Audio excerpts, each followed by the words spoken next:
നമസ്കാരം. ലെമൺ ന്യൂസിലേക്ക് എല്ലാ പ്രേക്ഷകർക്കും സ്വാഗതം. കേരളം ഏറ്റവും കൂടുതൽ ചർച്ച ചെയ്ത, രാജ്യം മുഴുവൻ ഏറ്റവും കൂടുതൽ ചർച്ച ചെയ്ത SNC ലാവ്ലിൻ കേസ് 30 തവണ മാറ്റിവെച്ച SNC ലാവ്ലിൻ കേസ് വീണ്ടും സുപ്രീം കോടതിയിലെത്തുകയാണ്.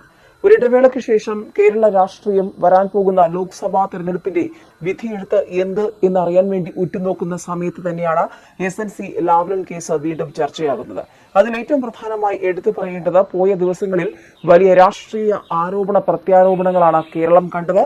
ദല്ലാൽ നന്ദകുമാറിന്റെ വെളിപ്പെടുത്തലുകൾ, ശോഭാ സുരേന്ദ്രനും EP ജയരാജനും പറഞ്ഞ കാര്യങ്ങൾ, കഴിഞ്ഞ ദിവസങ്ങളിൽ ദല്ലാൽ നന്ദകുമാർ വീണ്ടും പറഞ്ഞ കാര്യം, അതായത് SNC ലാവ്ലിൻ കേസിൽ ഒത്തുതീർപ്പുകൾക്കായി മുഖ്യമന്ത്രി പിണറായി വിജയൻ തന്നെ കണ്ടു എന്നതടക്കമുള്ള വെളിപ്പെടുത്തലുകൾ, ഗുരുതരമായ കാര്യങ്ങൾ. എന്തായിരിക്കും വരും ദിവസങ്ങളിൽ ഈ വിഷയത്തിൽ സംഭവിക്കുക? ഏതായാലും SNC ലാവ്ലിൻ കേസ് ഒരിടവേളയ്ക്ക് ശേഷം വീണ്ടും സുപ്രീം കോടതിയിൽ എത്തുമ്പോൾ എന്തായിരിക്കും പിണറായി വിജയന്റെ അവസ്ഥ എന്നുള്ളതാണ് ഏവരും ഉറ്റുനോക്കുന്നത്.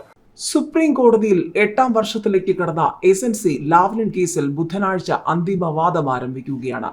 ജസ്റ്റിസ് സൂര്യകാന്ത് അധ്യക്ഷനായ ബെഞ്ചാണ് കേസ് പരിഗണിക്കുന്നത്. ഇതുവരെ ലാവ്ലിൻ കേസ് 30 തവണ ലിസ്റ്റ് ചെയ്തെങ്കിലും കാര്യമായി ഒന്നും സംഭവിച്ചില്ല. ഫെബ്രുവരി 6-നാണ് ലാവ്ലിൻ കേസ് ഒടുവിൽ പരിഗണിച്ചത്.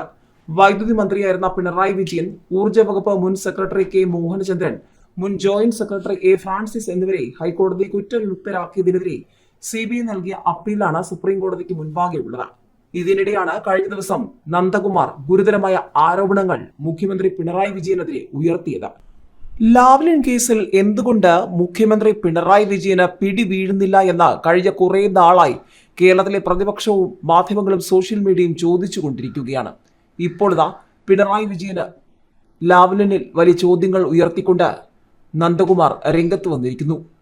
മുഖ്യമന്ത്രി പിണറായി വിജയനെതിരെ ആരോപണവുമായി ദല്ലാൽ TG നന്ദകുമാർ.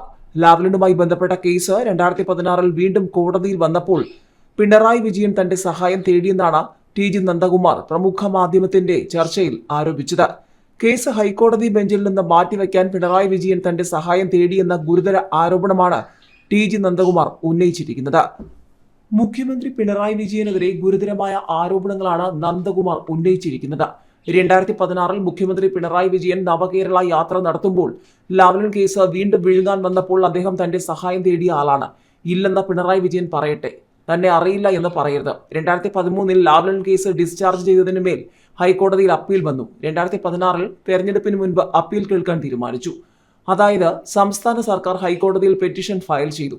തെരഞ്ഞെടുപ്പിന് മുൻപ് ഹിയറിംഗ് പോസ്റ്റ് ചെയ്തു. അന്ന് അപ്പീൽ ജസ്റ്റിസ് ഉബൈദിന്റെ ബെഞ്ചിൽ വന്നപ്പോൾ ജസ്റ്റിസ് ഉബൈദ് അത് കേട്ടാൽ അപകടകരമാകുമെന്നും അന്നത്തെ director general of prosecution Asaf Ali plan ചെയ്ത ചില സർക്കാർ പെറ്റീഷനാണ് ഇട്ടേക്കുന്നത് എന്ന് മനസ്സിലാക്കി ആ കേസ് ആ ബെഞ്ചിൽ നിന്നും ഒഴിവാക്കാൻ KV സോഹൻ എന്ന വക്കീലിനെയാണ് പിണറായി വിജയൻ കണ്ടെത്തിയത്. എന്നാൽ KV സോഹന്റെ വക്കാലത്തിൽ ഒഴിവാക്കപ്പെട്ടില്ലെങ്കിലും തെരഞ്ഞെടുപ്പ് കഴിഞ്ഞ് മാറ്റിക്കൊടുത്തു. ആ സോഹനെ 1ാം LDF സർക്കാർ അറ്റോർണിയാക്കി. 2ാം LDF സർക്കാർ വന്നപ്പോൾ സോഹനെ പറഞ്ഞു വിട്ടു. കാരണം പിണറായി വിജയന്റെ ആവശ്യം കഴിഞ്ഞു. KV സോഹനിലേക്ക് എങ്ങനെ കടന്നു കയറാം എന്ന അന്വേഷണത്തിലാണ് എന്നിലേക്ക് എത്തിയത് എന്നാണ് നന്ദകുമാർ പറയുന്നത്. MK ദാമോദരൻ എന്ന മഹാനായ അഭിഭാഷകൻ പിണറായി വിജയൻ ഉണ്ടായിട്ടും ഞങ്ങളുടെ കോമൺ സുഹൃത്തായ മരിച്ചുപോയ സ്കറിയ തോമസിന്റെ ഫോണിൽ നിന്ന് എന്നോട് വിളിച്ച് സംസാരിച്ച് ഞങ്ങൾ സൗഹാർദ്ദത്തിലെത്തി. തെരഞ്ഞെടുപ്പ് കഴിഞ്ഞ പിണറായി മുഖ്യമന്ത്രിയായി. ഞാൻ പിന്നീട് ആ വഴിക്ക് പോയിട്ടില്ല. അദ്ദേഹം പറഞ്ഞല്ലോ, ശിവന്റെ കൂടെ പാപി ചേർന്നാൽ ശിവനും പാപിയാകുമെന്ന്. ഞാനൊരു മഹാപാപി ആയതുകൊണ്ടാകാം അദ്ദേഹം എന്നെ ബന്ധപ്പെട്ടത്. എന്നെ അറിയുമെന്നും അദ്ദേഹം വ്യക്തമായി പറഞ്ഞു. എന്ത് അടിസ്ഥാനത്തിലാണ് എന്ന് അദ്ദേഹം പറഞ്ഞില്ല എന്നും ദല്ലാൽ നന്ദകുമാർ പറഞ്ഞു.